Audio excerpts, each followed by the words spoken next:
O conflito entre Israel e Palestina é um tema que há décadas está na boca de todos. Um conflito que vivenciou inúmeras faces, nos quais o ser humano demonstrou ser capaz de mostrar o pior de si mesmo. Atualmente, a tensão atingiu um pico, o que nos leva a questionar: existe solução para o conflito? Há alguma forma de israelenses e palestinos chegarem a um acordo? Existe algum cenário em que ambos os povos possam se sentir satisfeitos? Este vídeo tentará responder a essas perguntas e, ao mesmo tempo, examinaremos todas as opções disponíveis e quão viáveis elas são.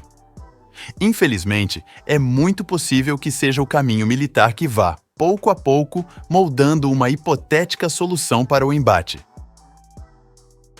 E um possível primeiro desfecho é o de Israel aniquilar totalmente o inimigo, o que levaria mais caos ainda à faixa de Gaza. Isso resultaria em um controle total, tanto civil quanto militar, algo que, embora possível, é muito improvável. Por quê? Bem, uma destruição completa de Gaza colocaria grande parte da comunidade internacional contra Israel e invocaria leis internacionais, como a Quarta Convenção de Genebra. Além disso, isso obrigaria Israel a ou conceder a nacionalidade israelense a palestinos de Gaza ou a manter um estado de apartheid, no qual haveria cidadãos de primeira classe com plenos direitos e cidadãos de segunda classe com muitos menos direitos. Todo mundo entende que isso é uma atrocidade. Mas por que Israel não quer dar a nacionalidade a palestinos? Bom, em primeiro lugar, não se deve subestimar o nacionalismo do povo palestino, que não quer ser parte de Israel, mas sim ter o seu próprio Estado. Mas, além disso, Israel não está disposto a conceder a nacionalidade israelense ao povo palestino. Por quê? Vamos ver. Só em Gaza há aproximadamente 2 milhões de palestinos.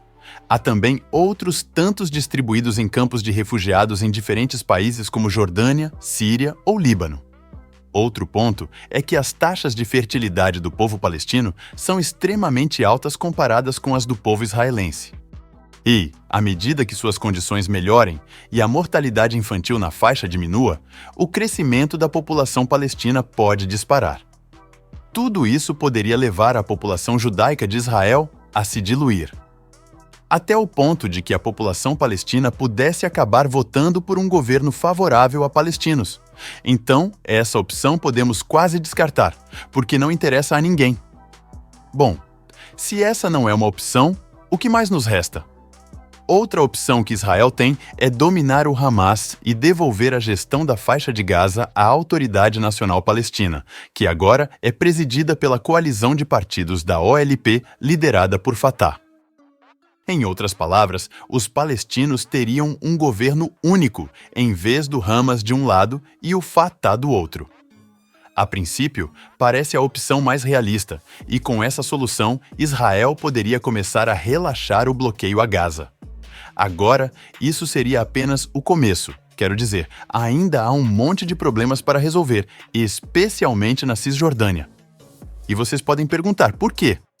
Pois Israel tem um monte de assentamentos nessa área, assentamentos que estão protegidos pelo exército. Então, se vocês esperavam uma solução mágica e rápida, podem continuar esperando. A outra possível solução, uma que, além do mais, é defendida por quase toda a comunidade internacional, incluindo os Estados Unidos, Rússia, China e, claro, a ONU e a União Europeia. E vocês dirão, qual é essa solução? Pois é a chamada solução de 2 estados, ou seja, que haja um estado para os judeus e outro para os árabes. E quais seriam as fronteiras desses 2 estados?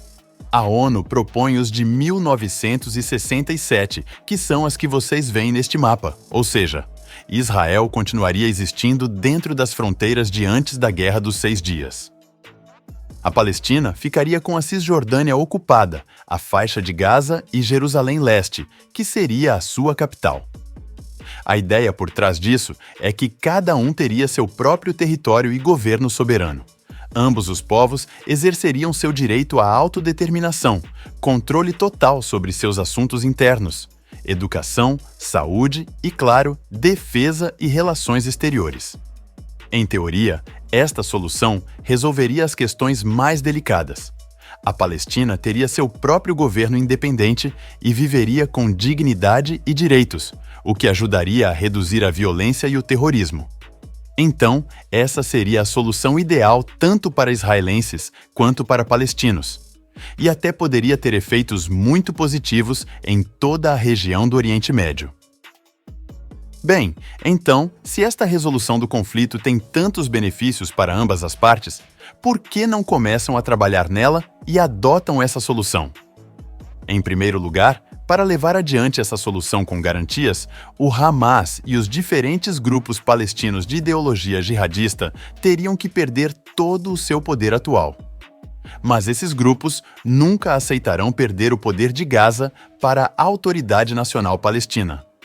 Além disso, o Hamas tem poder em Gaza e é capaz de recrutar jovens palestinos graças ao ódio que muitos destes têm contra Israel. Então, melhorar as relações com Israel significaria um menor poder do Hamas e de seus grupos afins. Em segundo lugar, existe outra complicação, que é a expansão dos assentamentos israelenses na Cisjordânia. Esses assentamentos, que tentam colonizar parte do território palestino, são considerados ilegais segundo o direito internacional, e o seu crescimento torna mais difícil a criação de um Estado palestino viável e contíguo.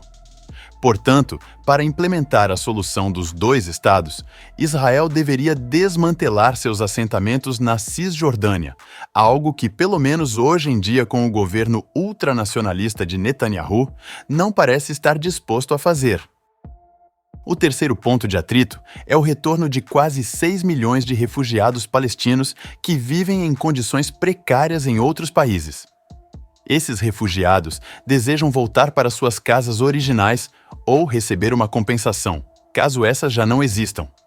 O direito de retorno é um ponto central para os palestinos, mas Israel teme que permitir um retorno em massa poderia alterar a demografia da região. E lembremos que a taxa de fertilidade na Palestina é muito maior que em Israel.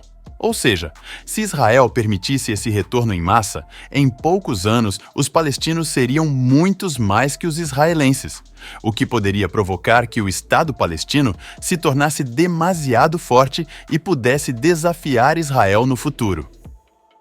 A quarta razão que está tornando o acordo impossível é a desconfiança mútua. Ambos os lados desenvolveram narrativas nacionais que, às vezes, não reconhecem a validade das reivindicações da outra parte. Essas narrativas, junto com décadas de conflito, criaram uma profunda desconfiança mútua que dificulta qualquer acordo ou negociação. Finalmente, há outra proposta que consistiria em transferir todos os palestinos para outros países árabes. É uma boa ideia, concorda? Na verdade, não é uma boa ideia, porque isso não só viola os direitos humanos, mas também é totalmente inviável, começando pelo fato de que nenhum país árabe gostaria de se encarregar de toda essa gente. Ou seja, para resolver este conflito, é preciso colaboração das duas partes, deixando as diferenças de lado e cedendo em suas posições. O problema é que um governo ultranacionalista como o de Benjamin Netanyahu e o extremismo da Palestina, fruto de tantas décadas de conflito e dificuldades, não facilitam em nada a situação. Bem, o que nos resta é ficar na torcida para que tudo isso seja resolvido o quanto antes. Dito isso, até a próxima vez.